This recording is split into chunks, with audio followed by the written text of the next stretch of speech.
우리를 많이 불편케 합니다. 성경은 많이 우리를 불편하게 하죠. 왜냐하면 그렇게 살 수 없고 그렇게 살지 못하고 있기 때문입니다. 그러나 성경 많이 생명입니다. 하나님은 그 이름을 한번 부르시면 아무리 깨지고 망한 것이라도 다시 살려내십니다. 다시 살려내신다는 것이 하나님의 뜻입니다. 오늘 44장 3절을 함께 읽으시겠습니다. 3절 교독합니다. 시작. 나는 목마른 자에게 물을 주며 마른 땅에 시내가 하느냐 하며 나의 영을 네 자손에게 나의 복을 네 후손에게 부어주리니. 아멘. 이사야서 39장 이후 40장부터는 회복의 장입니다. 39장까지는 계속 질책하시죠. 심판하시죠. 그리고 40장 이후로는 이제 회복을 하시는데, 회복이 무엇입니까? 관계가 정상적으로 되는 것을 회복이라고 합니다. 회복이란 하나님과의 관계 회복을 말합니다. 사람과도 관계가 회복되어야 내가 편하고 더 궁극적으로 나아가서 사람하고 관계가 어그러진 것도 하나님과의 관계가 내가 바로 되어 있지 않을 때입니다. 그래서 회복이란 것은 결국은 하나님과의 관계 회복을 말하는데, 우리는 누구의 사랑을 받느냐, 누구의 종이 될 것이냐의 문제입니다. 44장 1절 보면은 나의 종, 자 44장 잘 보십시오. 나의 종 야곱과 내가 택한 이스라엘, 야곱, 이스라엘, 여수론이 동일 인물이에요. 야곱은 형 에서의 발뒤꿈치를 잡고 태어났어요. 그래서 발뒤꿈치를 잡고 태어났다는 것을 의역을 하면 속이는 자예요. 꾀가 많고 속이는 자. 그래서 그런데 그러한 야곱일지라도 나의 종이라고 했다는 것이 중요합니다. 우리는 누구의 종이 될 것이냐, 우리는 누구의 사랑을 받을 것이냐가 중요해요. 그래서 나의 종 야곱, 내가 택한 이스라엘, 2절에서는 내가 택한 여수르나, 여수른도 또한 야곱을 부르는, 이스라엘을 부르는 하나님의 애칭이에요. 우리 부모들이 어이구 내 강아지 하는 이런 애칭. 자, 야곱은 속이는 자, 여수르는 의로운 자, 정직한 자. 정반대 의미를 가지고 있죠. 사울이 바울 된 것처럼 야곱이 이스라엘이 됐어요. 이 여수른이라는 애칭은 성경에 딱 4번 나와요. 그만큼 내가 너를 아끼고 사랑한단다. 속이는 자임에도 불구하고 내가 너를 사랑한다. 네가 야곱일 때도 나는 너를 사랑하고, 네가 이스라엘일 때도 나는 너를 사랑하고, 너무나 너를 사랑해서 여수르나라고 애칭을 불러주십니다. 그래서 우리는 누구의 종이 되느냐, 누구의 사랑을 받느냐, 더 큰 가치를 위해서 살아갈 때 우리는 힘이 납니다. 나 자신만 위해서 살아갈 때, 또 나라의 어떤 기둥이 되어서 나라를 위해서 살아갈 때 더 크게 우리의 종점은 무엇이에요? 하나님 나라와 그의 영광을 위해서 살아갈 때 우리는 가장 힘이 나는 것입니다. 가장 힘이 나는 거예요. 하나님은 어떤 분이시냐, 이것이 오늘 3절이에요. 자, 목마른 자에게, 그냥 우리가 문자적으로 읽지 마시고, 목마른 자에게 물을 죽여주는 것은 우리도 할 수 있어요. 목마른 자에게 물 한 컵 주고, 너무 힘든 이유, 너무 힘든 지체에게 내가 돈 몇 푼 보태주고 밥 한 번 사주고, 이거는 누구라도 할 수 있어요. 그런데 목마른 자에게 물을 주며 마른 땅에 시내가 흐르게 하겠다. 시내가 흐르게 하겠다. 이거는 주님 외에는 할 수 있는 일이 아닙니다. 그러니까 목마른 너에게 물만 겨우 죽여주는 것이 아니고 너의 영혼을 보장하겠다. 시내를 내겠다. 너에게. 지금 이런 어마어마한 하나님의 약속을 받은 우리예요. 그 기업을 유산으로 받은 우리예요. 그의 상속자예요. 우리는. 이런 분이 우리의 하나님이고 저와 여러분의 아빠예요. 순간적인 목마름을 해결시켜주는 것이 아니고 마른 땅에 시내가 흐르게 하겠다. 그래서 우리의 회복의 시발점은 관계정립. 하나님과의 관계, 하나님의 자녀로서의 내 자리 지키는 것, 예수 그리스도의 신부로서의 자리를 지키는 것, 하나님과의 관계 회복이 문제라는 것입니다. 그래서 하나님께서는 계속 우리에게 강조하는 것이 하나님 외에 다른 신은 없다.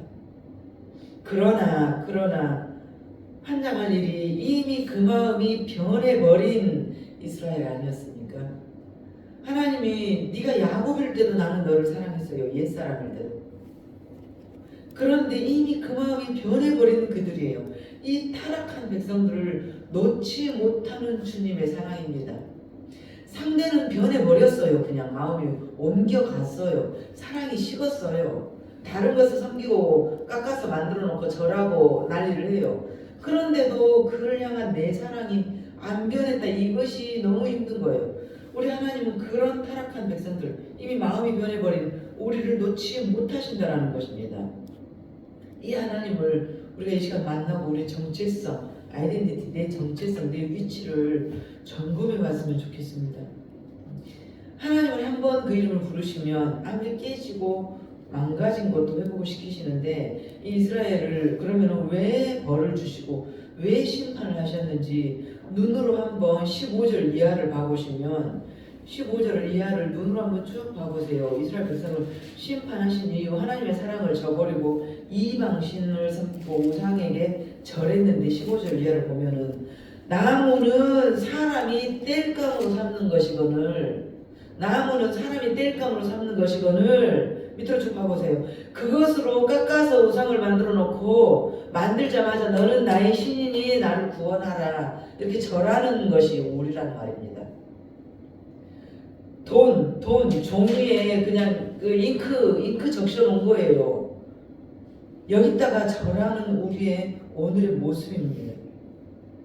nothing, 아무것도 아니에요. 아무것도.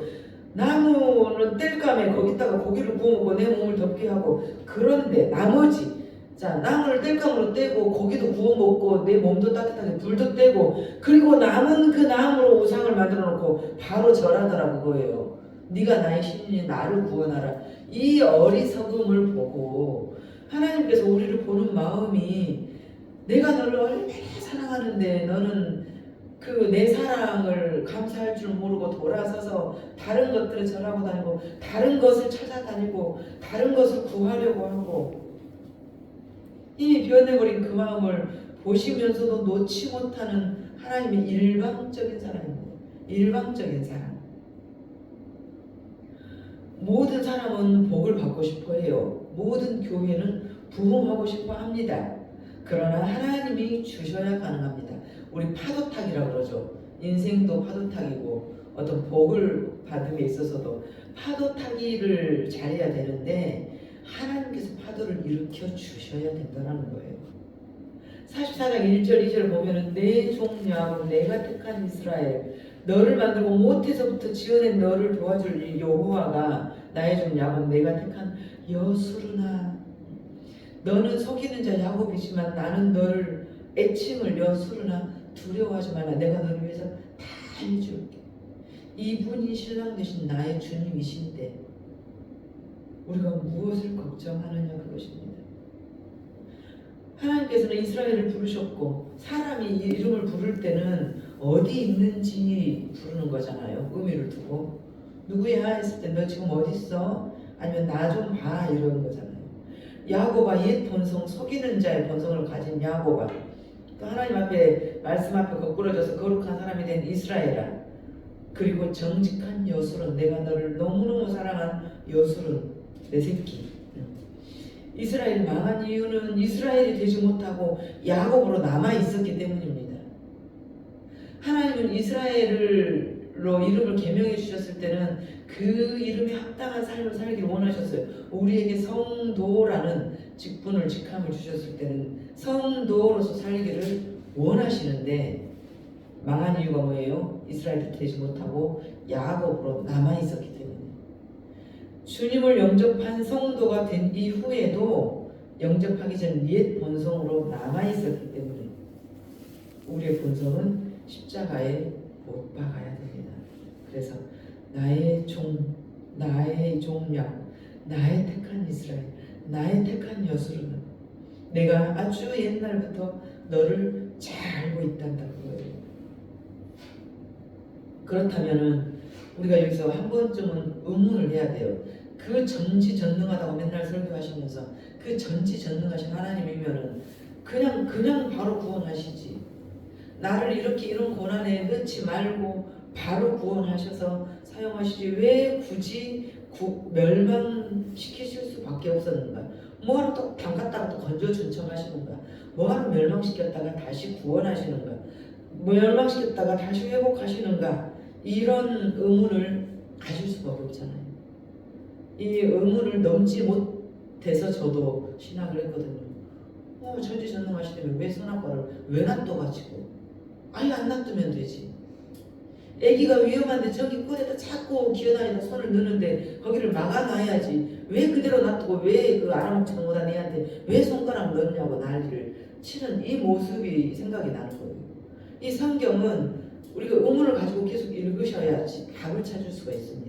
일방적인 믿음이 아니고 인격적으로 우리를 믿어야 되니까, 인격적으로 하나님을 모셔드려야 되니까 의문을 가져야 돼. 그러면은 멸망시키지 말고 구원하실 수는 없으셨는가? 한계를 넘은 것입니다. 그들의 불신이 너무 강하고 고집이 너무 세서 기가 완전히 꺾였을 때 하나님께서 다시 찾아오시는 거예요. 그러니까 아주 버리지는 않으신다는 거예요. 하나님의 사람은 끝나면 끝나는 거잖아요. 그런데 하나님은 좌절시키고 멸망시키신 것처럼 했지만 다시 찾아오셔서 싸매시고 치료하셔서 너는 나의 여수른이야. 너는 나의 여수른이야. 내가 얼마나 사랑하는 자냐.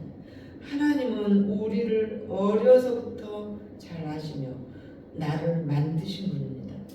내가 너무나 신비하잖아요. 내가 어머니의 복중에 있을 때 나를 이렇게 만들었다라는 거예요. 내 성품과 기질과 세포와 혈액을 만드셨다라는 거예요.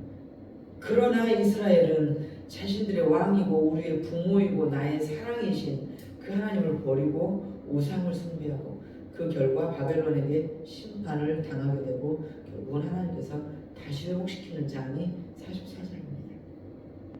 15절 이하를 보면서 고구마 먹은 속이 되지 않습니까? 얼마나 답답합니까? 나무는 사람이 땔감으로 삼는 것이거늘 그거 땔감에다가 절반으로 불 살라서 방에 불도 떼고 고기를 구워서 배부르게 먹고 몸도 따뜻하게 하고 아하 따뜻하다 하다가 그 나머지 굴러다닌 나무로 심심하니까 할 것 없으니까 살만하니까 우상이나 깎아서 만들어 놓고 만들자마자 거기에다가 절하고 너는 나의 신인이 나를 구원하라 이거예요. 거기다 의미를 부여하면 나의 우상이 되는 것입니다. 돈에다가 5만원짜리 지폐에다가 의미를 부여하니까 내 우상이 되어버렸어요. 그래서 하나님도 팔아먹을 수 있고 어제 가룟 유다처럼 주님도 팔아먹어버리고 이전에 섬기던 나무 조각, 재물 조각, 권력 조각을 버리고 온전한 하나님의 자녀가 되시기를 간절히 축복합니다. 고린도후서 15장 17절에 뭐라고 그랬습니까? 그런즉 누구든지 그리스도 안에 있으면 새로운 피조물이라. 새로운 피조물이라. 이전 것은 지나갔으니 보라 새 것이 되었도다. 하나님께서는 회복시키십니다. 부모가 아이에게 회초리를 들 때 아주 죽어버려라고 든 것이 아니에요. 집 나가 있을 때 아예 나가라는 것이 아니에요. 너 고쳐, 너 그러지 마. 하나님은 한 번 내 것이면 내 것이에요. 너 내 거야 했으니까 내 것이란 말입니다. 그래서 하나님께서는 우리를 회복시키시는데 주의 영을 부으시고 주의 복을 주시겠다. 나의 영을 네 자손에게 주고 나의 복을 네 후손에게 부어 주시겠다라고 오늘 이 자리 우리에게 약속해 주십니다. 44장 1절에서 4절까지 읽고 마치시겠습니다. 시작. 나의 종 야곱 내가 택한 이스라엘아 이제 들으라. 너를 만들고 너를 모태에서부터 지어낸 너를 도와줄 여호와가 이같이 말하노라. 나의 종 야곱 내가 택한 여수르나 두려워하지 말라. 나는 목마른 자에게 물을 주며 마른 땅에 시내가 흐르게 하며 나의 영을 네 자손에게 나의 복을 네 후손에게 부어주리니 그들이 풀 가운데서 솟아나기를 시냇가에 버들같이 할 것이라. 아멘. 기도하시겠습니다.